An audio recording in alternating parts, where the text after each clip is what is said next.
Hey guys, welcome back to our YouTube channel Financeable. Today, in this video, let's learn about how to reset your password on Mailbit account. So let's get started. For that, let's get into any browser and search for mailbit.com. After this, we get into interface like this.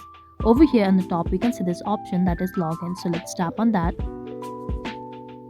Now we need to simply enter our email or ID over here. And since we need to reset our password, click on forget your password over here in the bottom.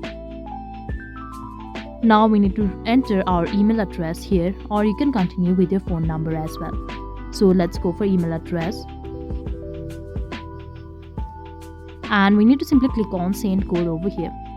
After that, we need to click on the link we get in our email, after which we can finally reset our password and continue logging in to Mailbit account. So that was all. I hope you liked the video. Please do like and subscribe. Thanks for watching.